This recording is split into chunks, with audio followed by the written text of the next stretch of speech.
ओम श्री कृष्ण नमः। आज मैं आपको समत्व योग के बारे में बताऊंगा। समता को धारण करना। समता को धारण करने से आदमी परमात्मा बन जाता है। भगवान कृष्ण गीता के अध्याय 38 अध्याय 2 श्लोक 38 में कहते हैं, सुख दुखे समे कृत्वा लाभालाभौ जया जयौ। सुख दुखे समे कृत्वा सुख दुखे समे कृत्वा लाभालाभौ जया जयौ। ततो युद्धाय युज्यस्व नैवं पापमवाप्स्यसि नैवं पापमवाप्स्यसि। इसीलिए हिंदी हिंदी अनुवाद देखिए, इसका पद अनुवाद। इसीलिए कहता हूँ अर्जुन, इसीलिए कहता हूँ अर्जुन, ऐसे नहीं खड़ा रह तुम। कामना को त्याग कर कर्म पथ पर डटा रह तुम। कामना को त्याग कर कर्म पथ पर डटा रह तुम। लड़ने का निश्चय करके लड़ने को तैयार हो तुम। लड़ने का निश्चय करके लड़ने को तैयार हो तुम। हार जीत समान समझ युद्ध को बेकरार हो तुम। हार जीत समान समझ युद्ध को बेकरार हो तुम। सुख दुख सभी समान समझ, सुख दुख सभी समान समझ, पाप को नहीं प्राप्त होगा। सुख दुख सभी समान समझ, धर्म को तू प्राप्त होगा। धर्म युद्ध के करने से तू पाप को नहीं प्राप्त होगा। धर्म युद्ध के करने से तू पाप को नहीं प्राप्त होगा। कृष्ण कहते हैं, सुख दुख लाभ हानि जय पराजय, सुख दुख लाभ हानि जय पराजय को सबको समान समझ और युद्ध कर पार्थ। आज तक दुनिया में किसी ने भी पाप लाभ के अतिरिक्त और किसी कारण से नहीं किया। लाभ के अतिरिक्त और किसी कारण से नहीं किया। हानि से बचने के लिए किया या हानि से बचने के लिए किया पाप, दोनों एक ही बात है। लाभ के लिए किया या हानि से बचने के लिए किया, दोनों एक ही बात है। यहाँ कृष्ण कहते हैं लाभ हानि को बराबर कर दे, तो लाभ हानि को बराबर समझ। पाप भी और मजे की बात है, पुण्य भी। पाप भी और मजे की बात है, पुण्य भी, दोनों को बराबर समझ। न पाप से कुछ आनी जानी है, न पुण्य से कुछ आनी जानी है। पुण्य भी आदमी लाभ के लिए ही करता है। पुण्य भी आदमी लाभ के लिए ही करता है। इसीलिए श्री कृष्ण का यह वचन बहुत गहरा है। वे अर्जुन से कहते हैं कि जब तक तुझे हानि और लाभ का भेद है, जब तक तुझे हानि और लाभ का ख्याल रहेगा, तब तक तू जो भी करेगा वह पाप है। जब तक तुझे लाभ और हानि का भेद है, ख्याल है, तब तक तू जो भी करेगा वह पाप है। और जिस दिन तुझे लाभ हानि में कोई भेद नहीं दिखाई देगा, जिस दिन तुझे लाभ और हानि में कोई फर्क महसूस नहीं होगा, उस दिन तू निश्चिंत हो जाएगा। उस दिन तू निश्चिंत हो जाएगा। फिर तू जो भी करेगा वह पाप नहीं, वह पुण्य ही होगा। काम अच्छे बुरे नहीं होते, करने वाले अच्छे बुरे होते हैं। कृष्ण का वक्तव्य बहुत अद्भुत है। कृष्ण का वक्तव्य बहुत अद्भुत है। वे कहते हैं लाभ और हानि का जब तक भेद कर पा रहा है, जब तक तू लाभ और हानि का भेद कर पा रहा है, तब तक तू कितने ही पुण्य कर ले, तब तक तू कितने ही पुण्य की बातें कर ले, लेकिन जो भी तू करेगा वह पाप ही होगा।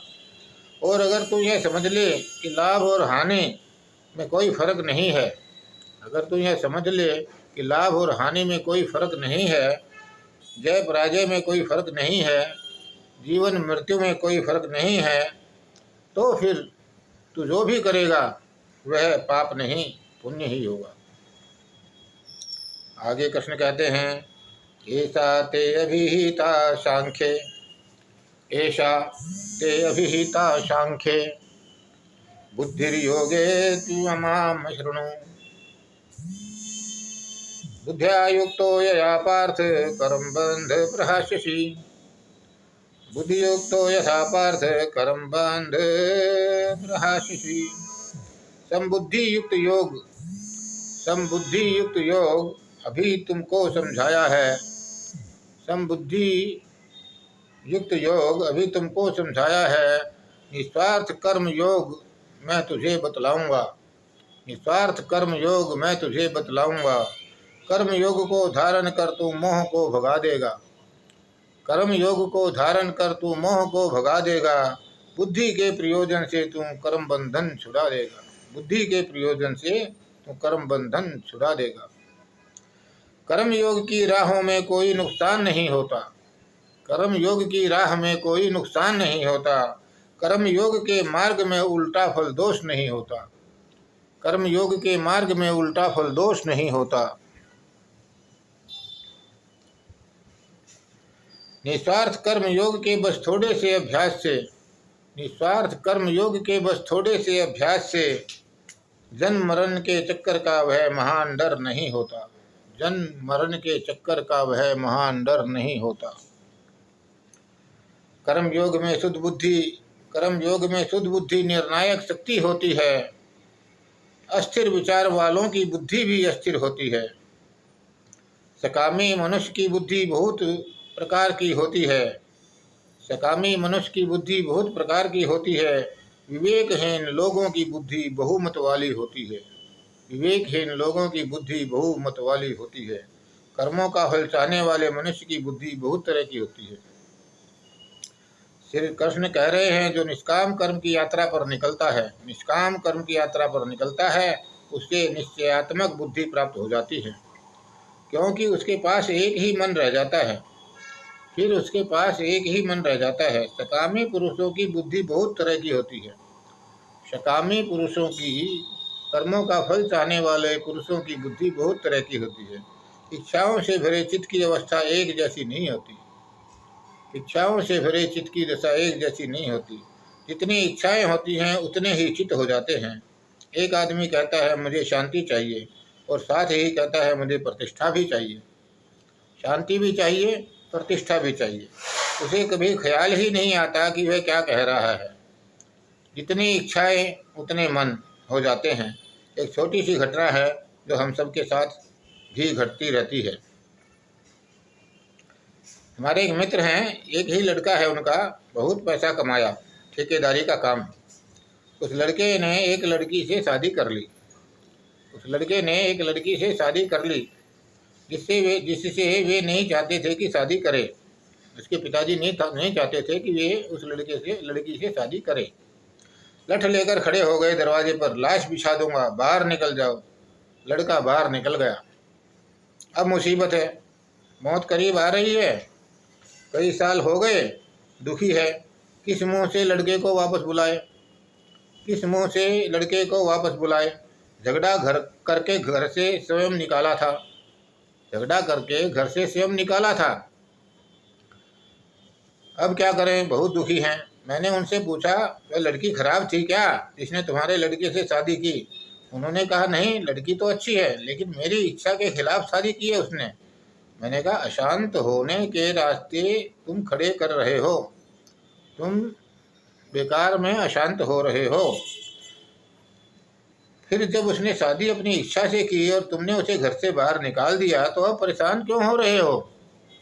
उसने शादी अपनी मन से की और तुमने उसको घर से बाहर निकाल दिया, तो फिर परेशान क्यों हो रहे हो? बात खत्म हो चुकी है। उसने तो आकर नहीं कहा कि मुझे घर में वापस ले लो। कहने लगे यही तो अशांति है, एक बार वापस आके माफ़ी मांग ले और घर के अंदर आ जाए। मैंने कहा, उसने बात नहीं मानी, वापस भी नहीं आया तो ठीक है, बात खत्म हो गई, अब क्यों परेशान हो रहे हो? तो उन्होंने कहा इस धन का क्या होगा जो मैंने कमाया है। मैंने कहा धन का सबके मर जाने के बाद क्या होता है, और तुम्हें क्यों फिक्र है, तुम मर जाओगे, धन का जो होगा वह होगा। उन्होंने कहा नहीं, मेरा धन मेरे लड़के के पास ही होना चाहिए, मेरा धन मेरे लड़के के पास ही होना चाहिए। तो मैंने कहा फिर मेरे लड़के के पास मेरी ही पसंद की औरत होनी चाहिए, यह ख्याल छोड़ दो। फिर यह ख्याल छोड़ दो कि मेरे लड़के के पास मेरी ही पसंद की औरत होनी चाहिए। तुम्हारा लड़का धन छोड़ने को राजी है अपने प्रेम के लिए, तुम भी कुछ छोड़ने को राजी हो जाओ, तुम भी कुछ छोड़ने को राजी हो जाओ। 1000 तरह की उल्टी सीधी इच्छाएं मन को पकड़े हुए हैं, तो चित्त तो अशांत होगा ही। हम सब का मन ऐसे ही अशांत है। कृष्ण कह रहे हैं, जो निष्काम कर्म की यात्रा पर निकल जाता है उसे निश्चयात्मक बुद्धि प्राप्त होती है, क्योंकि उसके पास फिर एक ही मन रह जाता है, जो भटकता नहीं, जो अपेक्षा नहीं करता, आशा नहीं करता, जो इच्छाओं की व्यर्थता को समझ लेता है, जो फल की आकांक्षा को नहीं पालता, जो करता है निस्वार्थ रूप से करता है, जो करता है वह निस्वार्थ रूप से करता है। जो व्यक्ति विषय भोगों में मन से लिप्त हो जाते हैं, जो व्यक्ति विषय भोगों में मन से लिप्त हो जाते हैं, वेद वाक्यों से जो अपनी प्रीति खो जाते हैं, कर्म फल से स्वर्ग मिलता है यह जान जाते हैं, कर्म फल से स्वर्ग मिलता है जो यह जान जाते हैं, स्वर्ग से ऊपर कुछ नहीं वे यह मान जाते हैं। अगले जन्म में सुख पाने को बहुत लोग दान धर्म करते हैं, अगले जन्म में सुख पाने को बहुत लोग दान धर्म करते हैं, अविवेकी जन ऐसी ही अनग्रल बातें करते हैं। अविवेकी जन मूर्ख लोग, अल्पमति लोग ऐसे ही बातें करते हैं। ऐसी बातों से दिमाग जब घुमा दिया जाता है, ऐसी बातों से दिमाग जब घुमा दिया जाता है, विषय भोगों में जो खुद को आसक्त पाता है, विषय भोगों में जो खुद को आसक्त पाता है, परमपिता परमात्मा से ध्यान लगा नहीं पाता है, परमपिता परमात्मा में ध्यान लगा नहीं पाता है, स्वर्ग से ऊपर और कुछ कभी सोच नहीं पाता है, स्वर्ग से ऊपर और कुछ कभी सोच नहीं पाता है। इस प्रकार के लोगों की बुद्धि कभी स्थिर नहीं होती, इनकी बुद्धि परमात्मा में कभी भी लीन नहीं होती। अगर परलोक की कामना का प्रलोभन दिया जाए, अगर परलोक की कामना का प्रलोभन दिया जाए तो संसार की कामना छोड़ने में कोई कठिनाई नहीं होती, लेकिन पाने के लिए जो छोड़ना है वह निष्काम नहीं है। कुछ पाने के लिए कुछ छोड़ना है वह निष्काम नहीं है। वह पाना चाहे परलोक में हो, वह पाना चाहे भविष्य में हो, इससे बहुत फर्क नहीं पड़ता। पाने की कामना से जो छूटता है वह कर्मयोग को उपलब्ध हो जाता है, पाने की कामना से जो छूटता है वह कर्मयोग को उपलब्ध हो जाता है। आगे भगवान कृष्ण कहते हैं, आसक्ति मोह को त्याग कर तुम अपने कर्म करता चल, आसक्ति मोह को त्याग कर तुम अपने कर्म करता चल, सफलता असफलता के प्रति समान भाव तुम रखता चल। समान भाव का रखना ही समत्व योग कहलाता है, समान भाव का रखना ही समत्व योग कहलाता है। समत्व योग के धारण से मन समदर्शी हो जाता है, समत्व योग के धारण से मन समदर्शी हो जाता है। समता और समत्व योग से बढ़कर कोई योग नहीं, समता ही योग है। दो के बीच चुनाव नहीं, दो के बीच नापसंद पसंद नहीं, राग द्वेष नहीं, साक्षी भाव। समत्व योग कठिन है, बहुत कठिन है। चुनाव सदा आसान है, इसे चुन लो, जिसे चुनते हो उसके विपरीत को छोड़ दो, जिसे चुनते हो उसके विपरीत को छोड़ देते हो। श्री कृष्ण कहते हैं, तुम चुनो ही मत, दोनों को समान रखो, ऐसा समान समझो। जब दोनों समान है तो चुनोगी कैसे? चुनाव तो तभी हो सकता है जब एक श्रेष्ठ हो और एक अश्रेष्ठ हो। एक में दिखती है सफलता, एक में दिखती है असफलता, एक शुभ एक अशुभ, कहीं नहीं कहीं तुलना है, एक अशुभ कहीं नहीं, एक सफलता एक असफलता। श्री कृष्ण कहते हैं तुलना करनी ही नहीं है, श्री कृष्ण कहते हैं तुलना करनी ही नहीं है, दोनों समान है। यह बोध कि मैं भिन्न हूँ द्वंद्व से, दो से भिन्न हूँ, द्वंद्व से तत्काल गिरा देता है और निर्द्वंद का फूल खिलता है, और निर्द्वंद का फूल खिलता है वह समता का फूल है। और जो समता को उपलब्ध हो जाता है उसे कुछ भी और उपलब्ध करने को बाकी नहीं बचता। इसलिए कृष्ण कहते हैं तो समत्व को प्राप्त हो, छोड़ फिक्र सिद्धि असिद्धि की, जीत हार की, सफलता असफलता की, हिंसा अहिंसा की, धर्म अधर्म की, क्या होगा क्या नहीं होगा। तो अपने में खड़ा हो जा, तू जाग कर द्वंद्व को देख, तो समता में प्रवेश कर, क्योंकि समता ही योग है। समबुद्धि समदर्शी बुद्धि योग में सकाम कर्म अतिहीन है, समबुद्धि योग में सकाम कर्म अतिहीन है। तो समबुद्धि में रक्षा ढूंढ, कर्म फल का हेतु दीन है। बुद्धिहीन की बुद्धि मता की बात कहेंगे तो कैसा लगेगा? बुद्धिहीन को हम बुद्धिमता की बात कहेंगे तो कैसा लगेगा? कभी कभी क्या, बहुत बार ऐसा होता है, हम बुद्धिमानी की बात करते हैं और बात सामने वाले के सिर के ऊपर से गुजर जाती है। हम जो बात कहना चाहते हैं उसका आभास तक नहीं होता। श्री कृष्ण कहते हैं, हे धनंजय, तो बुद्धि योग को उपलब्ध हो जा। तो बुद्धि का भीतर जाने के लिए, स्वयं को जानने के लिए, उसे जानने के लिए, जो सब करने के बीच में करने वाला है, जो सब घटनाओं के बीच में साक्षी है, जो सब घटनाओं के पीछे खड़ा है, दूर से देखने वाला दृष्टा है, उसे तू खोज। जैसे ही तुम उसे खोज लेगा तो समता को उपलब्ध हो जाएगा। फिर ये चिंताएं तुझे परेशान नहीं करेंगी। तब तू निश्चिंत भाव से जो जी सकेगा, और यह निश्चिंतता तेरी समता से ही आएगी। संभाव युक्त व्यक्ति कर्म बंधन से छूट जाता है। समत्व योगी का नाता पाप पुण्य से टूट जाता है। समत्व योगी का नाता पाप पुण्य से टूट जाता है। ध्यान देने की बात है। समत्व योगी का नाता पाप पुण्य से टूट जाता है। हे पार्थ, इसीलिए तुम अब समत्व योग में लग जा। स्थिर बुद्धि युक्त होकर तुम का कर्म बंधन से छूट जा।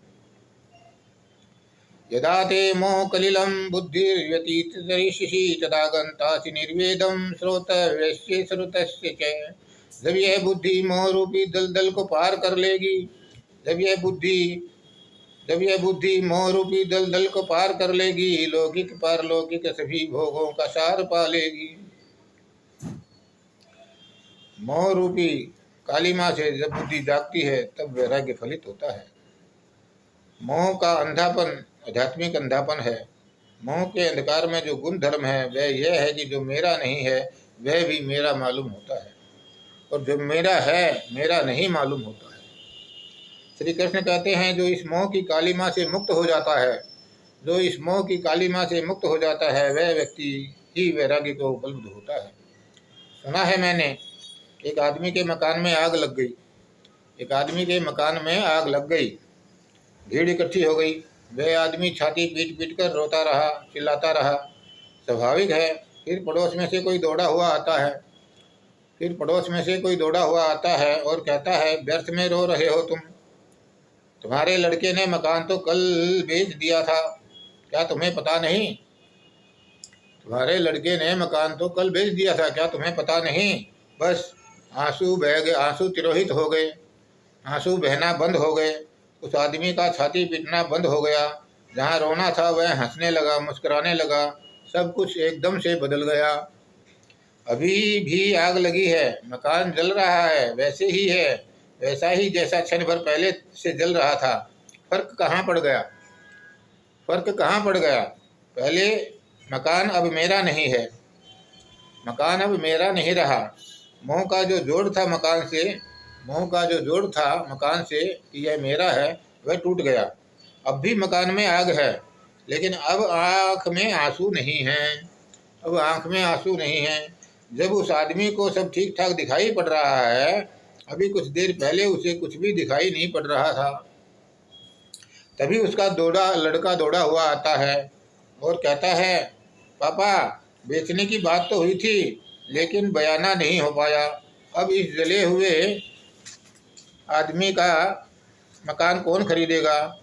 फिर आंसू वापस लौट आए, फिर छाती पीटना शुरू हो गया। मकान भी वैसा ही जल रहा है। मकान को कुछ पता नहीं चला कि इस बीच सब बदल गया। मोह फिर लौट आया। इस जीवन में मोह ही जलता है, मोह ही चिंतित करता है, मोह ही तनाव से भरता है, मोह ही भटकाता है, मोह ही गिराता है, मोह ही दुख देता है। धन्यवाद। जय श्री कृष्ण।